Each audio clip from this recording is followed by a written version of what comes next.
Break पे जाने से पहले फ़खर दुरानी साहब ने अपनी राय का इजहार किया, जो कि आपकी और भट्टी साहब की राय से थोड़ी मुख्तलिफ है। क्या जो हमने इजहार देखा गम और गुस्से का, चाहे वो अपने तरीके से मौक करना हो भारतीय हुकूमत का हर बात में पाकिस्तान को घसीट लाना, चाहे वो हिंदू मुस्लिम इश्यूज़ को हर दफ़ा इग्नाइट करना हो, ये इश्यूज़ जब वोकल होते हैं, आपके ख्याल में इस वक्त जेनजी ने क्या इजहार किया है? कितनी अर्जेंसी है या सिर्फ इशू बेस्ड है ये सारा मामला? देखिए रीना, जैसे मैंने आपको पहले एक्सप्लेन किया है, ये इशू बेस्ड। हाँ, लेकिन जब ये इशू बेस्ड एक चीज स्टार्ट हुई और उन्होंने देखा कि गवर्नमेंट ने एज यूजुअल अपनी हट धर्मी से जो है वो काम लिया, क्योंकि ये कोई अभी तो नहीं प्रोटेस्ट हो रही थी ना, ये तो जून से चल रही थी, ठीक है ना। ये जरा हीट अप आप कहें कि अभी रिसेंटली। अच्छा, I'll और फिर rephrase it। ये जो स्पेसिफिक इश्यूज हैं, ये जो स्पेसिफिक इश्यूज नहीं, मैं हैं ना दोनों, आपकी बात पे जो आपने सवाल किया मैं उस पर ही अच्छा, आ रही हूँ, ओके। मैं आपको एक्सप्लेन कर रही हूँ। सॉरी, मैं जरा ये देखिए, डिस्क्लेमर दे दूं, हमारे पास वक्त अब थोड़ा सा कम है, तो भट्टी साहब भी आप भी नहीं मैं समेटिएगा अपने। बिल्कुल बिल्कुल, मैं सिर्फ बस महदूद थोड़ी रखिएगा छोटी सी जी। बात करूंगी। वो ये लीना कि जब ये क्रैकडाउन स्टार्ट हुआ और इतनी ज्यादा पुलिस ब्रुटैलिटी हुई, तो तब इन यंग स्टूडेंट्स ने जो बात की, वो उन्होंने ये कहा कि ये गवर्नमेंट, जब भी आप अगर उनके नारे सुने ना कि मोदी जब जब डरता है पुलिस को आगे करता है, तो उन्होंने कहा कि ये मोदी का यानी मोदी रिजीम का यही है कि ये हमेशा क्रैकडाउन करते हैं बजाय इसके कि they listen to demands, genuine grievances. और फिर उन्होंने उन स्पीचेस के अंदर अगर आप देखें, फिर उन लोगों ने, उनके इवन वालिदैन ने भी ये बात की कि ये सिर्फ और सिर्फ एक हिंदू मुस्लिम पॉलिटिक्स करते हैं और इस तरह की चीजें करते हैं, जो असल मसाइल है उनकी तरफ नहीं आते। तो हाँ। जेन जी जो है, देखिए अभी तो 3 साल पड़े हैं इस हुकूमत के, अगले इलेक्शंस तक मतलब। तो जेन जी जो है वो ऑब्वियसली अगले इलेक्शंस के अंदर उसका कोई इम्पैक्ट होगा। अभी वैसे 2 स्टेट इलेक्शंस भी आने वाले हैं, यूपी के आने वाले हैं और उसके अलावा पंजाब के आने वाले हैं। इलेक्शंस के कतई नजर आपको क्या तासुर मिला? ये कितनी अर्जेंसी है इन इश्यूज को, इन स्पेसिफिक इश्यूज को लेकर? नई अभी जो भारत में नस्ल है एजुकेशन की है, अभी आई थिंक एजुकेशन पे है। है, जो ये हिंदू मुस्लिम ठीक है। डिवाइसेसनेस है, इसके ऊपर वो बात जरूर करेंगे। क्या ये मूवमेंट में इवेंचुअली तब्दील होती है? शायद उन्हें अपनी जो सोसाइटी के अंदर चेंजेस नजर आ रहे हैं, may be they don't agree with it, they don't like it, लग यही रहा है कि उन्हें ये पसंद नहीं है कि जो ये इतनी हेट्रेड, एक्सट्रीमिज्म और इस तरह की चीजें। लेकिन जैसा कि मैंने कहा कि जो उनके जो बड़े हैं, उन्होंने तो इन्हीं को वोट डाल के लाए हैं ना। और एक उनके क्योंकि राय इसके ऊपर डिवाइडेड है ना, हो चुका है कुछ एक राय ये भी थी कि मोदी की हुकूमत की पॉलिसीज बिल्कुल ठीक हैं, वो जैसे भी चल रहे हैं। दूसरी राय हमने इस ये जो सोशल मीडिया के ऊपर जेनजी ने इजहार किया है उसके थ्रू देखी। भट्टी साहब कुछ ऐड करना चाह रहे हैं काफी देर से। भट्टी साहब आप पहले ऐड कर लें अपना पॉइंट, फिर मैं आपसे सवाल करती हूँ। मैडम शेख, आपका जो सवाल है बड़ा अहम है सवाल कि क्या ये जो आज इनको फ़तह मिली है, क्या ये फ़तह ट्रांसफॉर्म हो पाएगी इन फ्यूचर? बहुत बड़ा सवाल है और ये कबल अज़ वक्त है गो के इसका हतमी जवाब देना। लेकिन कोई ना कोई मैडम शेख बुनियाद रखता है, कोई ना कोई इब्तदा करता है, और कभी कभी ये भी होता है कि एक नस्ल स्ट्रगल करती है, अगली नस्ल उसका फल खाती है। एक नस्ल दरख्त लगाती है, अगली नस्ल उसकी छांव में बैठती है।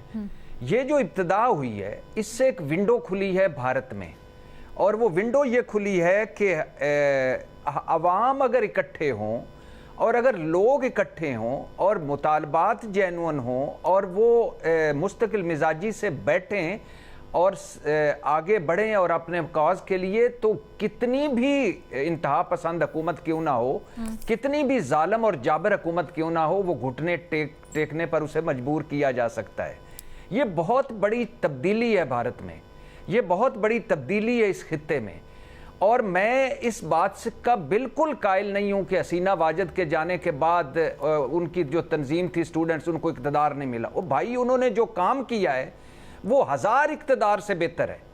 वो उन्होंने जो 1000 लोगों ने जानें दी हैं, वो हीरोज़ हैं बांग्लादेश के। और जो उन्होंने हसीना वाजिद को भगाया है, ये तारक रहमान से ऊंची बात है, ये बड़ी बात है। नेपाल में जो लोगों ने किया वो बड़ी बात है, उससे हुकूमत से हम क्यों देखते हैं एक अदसे से कि वो हुकूमत में नहीं आ पाते, उनका तंजीमी स्ट्रक्चर नहीं होता? ये क्यों नहीं देखते कि हमारी आने वाली नस्ल कितनी शऊर वाली है, कितनी ताकतवर है, कितनी एके वाली है, कितनी वो इन पुराने जो चीजों को, पुराना जो स्टेटस को था उसको तोड़ा, उसके नतीजे में क्या हुआ या नहीं हुआ वो एक बहुत बड़ी बात है। ये आगे जाके आगे जाए। फखर दुरानी साहब में जो ये तुलबा ने किया, ये बहुत बड़ी बात है। ये फील फ्री टू इंटरजेक्ट फखर साहब, लेकिन जो इन्होंने ये बुनियाद रख दी है, ये बड़ी बात है। लीना देखें, ये एक कोई इसमें कोई शक नहीं, मैं पहले भी कह रहा था कि ये एक बड़ी कामयाबी है इनकी, अपने मुतालबात मनवाना हो या सर आपने जो कंपैरिजन किया ना श्रीलंका और नेपाल से, उसके ऊपर भट्टी साहब ने जवाब दिया है, इट मेक सेंस। कैसे जवाब देंगे? देखें, वही बात है, अगर आप बांग्लादेश का देखें तो वहाँ पे भी दोबारा से वही स्टेटस को की वो आ गई है, और जो इनके मुतालबात और जिस बुनियाद के ऊपर था, क्या वो उसके ऊपर इम्प्लीमेंट हुआ है या नहीं हुआ, ये एक बड़ा सवाल है। ये मुझे भट्टी साहब बता दें कि क्या वहाँ पे एजुकेशनल रिफॉर्म्स बांग्लादेश के अंदर आ गए हैं, बाकी जो चीज़ें थी ब्यूरोक्रेसी के या इसके हवाले से क्या वो आ गए हैं? श्रीलंका के अंदर इकनॉमिक रिफॉर्म्स की बुनियाद के ऊपर ये शुरू हुआ था, क्या वहाँ पे इकॉनमी उनकी स्टेबलाइज हो गई है या नहीं हुई? भट्टी साहब, तो चीज़ ये नहीं है या एक कि आपने हुकूमत गिरानी है। अगर हुकूमत गिरानी है तो वो एक मैं समझता हूँ उसमें देखा जाए, तनाजुर में देखा जाए तो ये इनकी बड़ी कामयाबी है। लेकिन वही चीज़ जो मैं कह रहा था, जो सबसे बड़ी इनकी स्ट्रेंथ है, वही इनकी सबसे बड़ी वीकनेस भी है कि डिसेंट्रलाइज होने की वजह से स्टेटस को किसी भी इशू पर सकते हैं, रिफॉर्म्स नहीं ला सकते। किसी भी इशू पर स्टेटस को के खिलाफ खड़े होना, लेकिन उसकी कॉस्ट क्या हो आपके ख्याल में और कितनी देर तक हो? आई थिंक इसको इस तरह से कर लेते हैं। मैडम शेख, अभी बांग्लादेश में जाके देखें, उन सारी चीज़ों पर काम हो रहा है जो स्टूडेंट्स ने मांग की थी, नंबर 1। नंबर 2, जमात इस्लामी इस वक्त बड़ी जमात है असम्बली में जिन पे पाबंदी लग चुकी थी। हसीना वाजद भारत में बैठी है, तारिक रहमान बाहर से आया है। ये किसकी कामयाबी है? ये अगली नस्ल की कामयाबी। उन्होंने कहा बस करो भाई, ये छोड़ दो ये मजाक जो आप कर रहे हो। अच्छा, बट इसका एक काउंटर आर्ग्यूमेंट मौजूद है और उसमें ये कहा जाता है अच्छा, कि जुमला मैडम शेख, इकोनॉमिकली बड़ा सफर कर रहा है बांग्लादेश, इसकी एक इकोनॉमिक कॉस्ट थी जो कि चुकानी पड़ी और अभी तक उससे किस तरह बाहर निकल जाए ये पता नहीं चलता।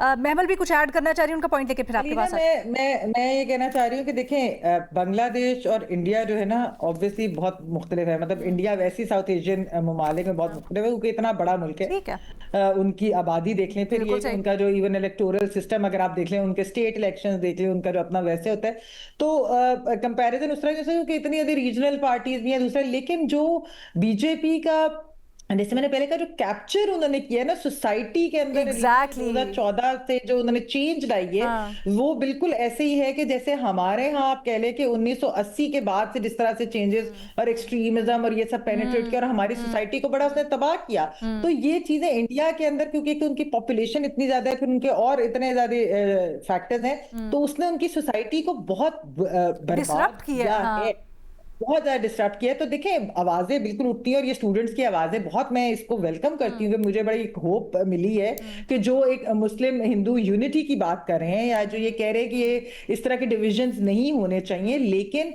क्या ये ट्रांसलेट होता है into movement against BJP's Hindutva narrative और देयर एक्सट्रीमिस्ट पॉलिसीज? ये अभी बहुत जल्दी है कहना। और वैसे भी जो इलेक्टोरल पॉलिटिक्स वहां की है, क्या उस पर किसका इम्पैक्ट क्या पड़ता है, ये भी एक देखने की चीज है। फिलहाल तो ये चीज एजुकेशन से ही रिलेटेड थी, एक इशू बेस्ड चीज थी, और उसमें भी आप देखें कि इस्तीफे वेरी इंपॉर्टेंट, वो उसने जिस तरह के अल्फाज भी इस्तेमाल किए, मतलब वो अभी भी उसके अंदर एक वो एंटी नेशनल वाली बात, एंटी नेशनल, ताकि कोई एलिमेंट उससे फायदा ना उठा ले, इसलिए हम मैं मुस्ताफी हो रहा हूं जी।